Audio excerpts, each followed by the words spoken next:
Right, we're going to talk about the response at gigs and how that's maybe shaped your songwriting or the way that you do a song. So I was listening to a podcast. It's actually with James Bay, and that was the question that I beat you on last time, if you remember, in the yeah, quiz. I still don't know who that is. Yeah, well, there you go. That's why you lost, Shelli. Yep. Just not down with the kids. And he said basically that he would go and do open mics constantly, and if people weren't quite responding the way that he wanted to in sections of his song, he'd go back and rewrite stuff and then go and do it again. And is that ever something that you've changed from gigging, whereas this never works, this bit, or this song never works, people disengage from it, I'm going to go back and rewrite bits? Or is that just the finished product is the finished product, deal with it sort of thing? Absolutely fucking not. I do not. No, fuck them. I'll do what I want. And like, I heard this brilliant thing that Stephen Fry said, right? And it's just, I just basically want it engraved on my soul because it's so important.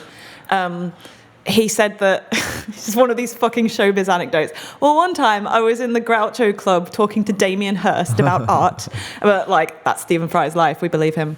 That definitely happened. And he was like, they were talking about what makes an artist.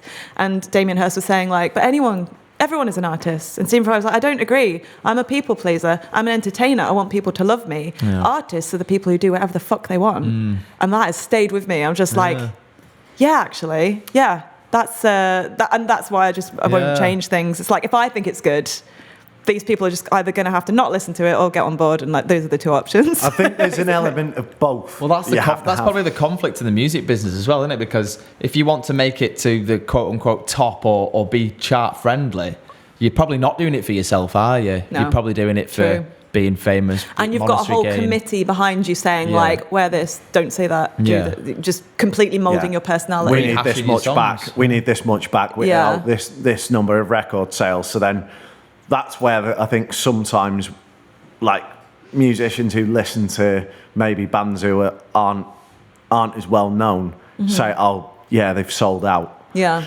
They'll listen to a band, they've sold out.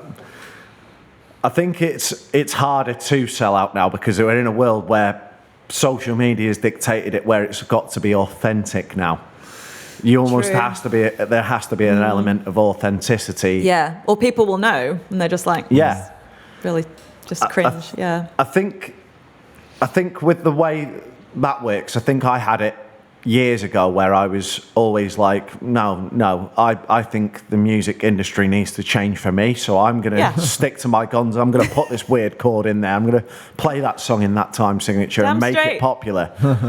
But you come to a realisation where you sort of listen back to that song and think, that's just fucking totally random. Why have I done that? But it doesn't make musical sense. But it's part of but we were talking about that earlier, right? And how like that naivety and not knowing that you can't put an E minor chord next to D7 is like part of the magic of like certain song. Do you know what I mean? Yeah. That's like, I think that's good. I think there has to be a way you do it. Like Biffy Clyro do it really well, and they're so subtle with a lot of the technical stuff that they actually play. Yes.